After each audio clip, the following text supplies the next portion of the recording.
Hi. Did Jesus Christ predict the coming of the comet planet Nibiru? Well, let's take a look at Revelations 6:12 to 17 and compare those directly with the scientific projections of what would happen if a body the size of Nibiru, which is 8 times the size of the Earth, possibly more, passed through our solar system. Okay, and let's see if that matches up with Jesus Christ's prophecy at the end of the world. It says here, I watched as he opened the 6th seal. There was a great earthquake. The sun turned black like sackcloth made of goat hair, and the whole moon turned blood red. Let's take those parts first. There will be a great earthquake. If a body that size passes through our solar system, there will be a tremendous earthquake on this earth.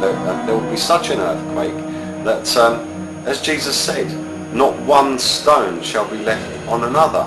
Now that would have to be a tremendous earthquake. Now let's get to that point in just one moment and how that will happen and just how huge it will be and why it will be that huge. It says that the sun turned black like sackcloth. Now all the volcanoes will erupt. Obviously there'll be a lot of seismic activity and the skies will be darkened because of the ash. But this planet may also this time travel between the sun and the earth, thereby causing a tremendous eclipse. There's an important part here. Every part is important because these are the words of Jesus, but it says that the sun turned black like sackcloth made of goat hair. Now that's a direct reference to Satan, so Satan is involved here. Then it says the whole moon turned blood red. Now this giant planet Nibiru is supposedly red, so if it caused an eclipse, its reflection will reflect off the moon, and that will reflect red. That would happen even if it was just the volcanoes erupting and blackening the sky. So whichever way you look at it, Jesus has told us what's going to happen so far. He's got it right, and science is catching up. Let's carry on. It then says the stars in the sky fell to earth. Now, with a planet this size, 8 times the size of the Earth, possibly more, it will attract every piece of debris and meteorites and so forth that are within our solar system towards it. And as they're travelling towards it, obviously it's moving away. They will be trailing along behind it and they will hit anything in their path. Basically, the Earth will get hit by stars, if you like. In those days, they would have looked at a meteorite as a star. So, again, Jesus Christ has got that right as well. Then it carries on. The sky receded like a scroll. How's the sky going to recede like a scroll? Well, the scientific projections say that when this body passes through our solar system, it will realign, our Earth poles will realign to the poles of this planet Nibiru. So here's my little planet here, okay? A big planet like Nibiru comes past, we will be pulled and the Earth will tip. Now, let's just go through that bit again. It says the sky receded like a scroll. When the poles realign, the Earth will move like this. Imagine the earthquake firstly. It would be such an earthquake, now you can imagine that not one stone would be left upon another. And also, the sky would recede like a scroll. So that bit fits as well. And every mountain and island was removed from its place. Well, obviously, if the Earth tips like this, okay, every mountain and every island will no longer be where it was. It will have moved. It will be in another place. And then it says that the kings of the earth, the princes, the generals, the rich, the mighty, and every slave and every free man hid in caves amongst the rocks and mountains and called to the rocks, fall on us and save us. Hide us from the face of the one who sits on the throne and from the wrath of the Lamb. For the day of their wrath has come. And who can stand? So God has predicted that they at that point will attribute the great destruction to him. He obviously prophesied correctly that people would take to going underground to try and save themselves. Governments all over the world have dug complexes under the earth to save the human race. They're talking about themselves, but they like to call themselves the human race. Now let's just take this another step further, because in another passage in Revelations 21:1, It says, then I saw a new heaven and a new earth. So let's just look at our planet one more time. Planet Nibiru comes, pulls us out, and our poles realign. No longer would we be seeing the same perspective of the heavens, of the stars and so forth. We would be seeing a new heaven. And the land mass of the earth would change.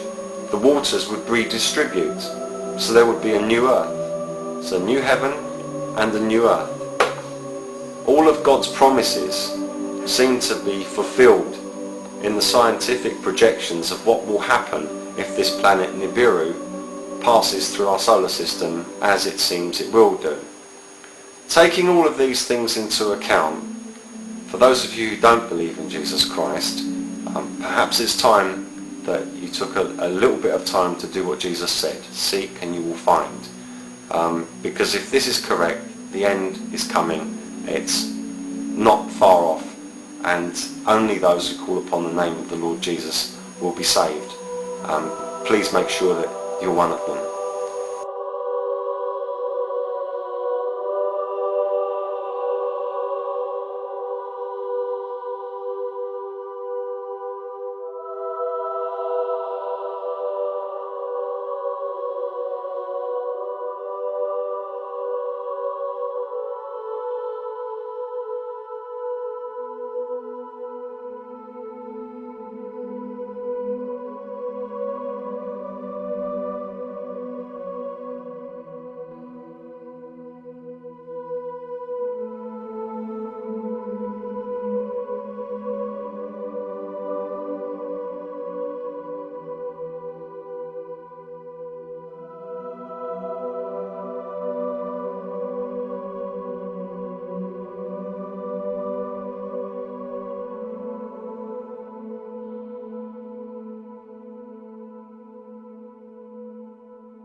The launch of Pioneer 10 in 1972 ushers in the era of deep space exploration. The craft journeys beyond the outer known planets, sending back data that is used to seek a possible 10th planet. 14 August 1978, which was just about 6 weeks after we discovered the fact that Pluto has a satellite. Once you have a satellite for a planet, you can determine how heavy it is. It turns out Pluto is very much smaller and lighter weight than we had thought, which meant that Pluto has no influence, no appreciable influence on the motions of the planets Uranus and Neptune. At that point, we voiced the hypothesis that this means that there is at least one yet to be discovered planet in the outer reaches of the solar system. Over the past 2 decades, physicists have joined astronomers in the search for the mysterious Planet X. Now, one of the things we did in 1978, having made this prediction that there was an additional planet, 10th or 12th, depending on your point of view, we sort of put our money where our mouth was, as it were, and we went out and we started looking for this thing. We've been able to refine the search area somewhat, get it rather narrowed down. We do our predictions based on the observed anomalies in Uranus and Neptune. We actually are currently looking down in the region of Centaurus, which is just south of the constellation Libra. But if it is in the kind of orbit that we describe here, it would have to be a planet that would have a mass something like 3 to 5 times the mass of the Earth. This would put it intermediate between the gaseous planets like Uranus and Neptune and the terrestrial planets that we have in the inner part of the solar system. So if this planet turns out to be in a 3,600-year orbit, then its mass would be correspondingly larger.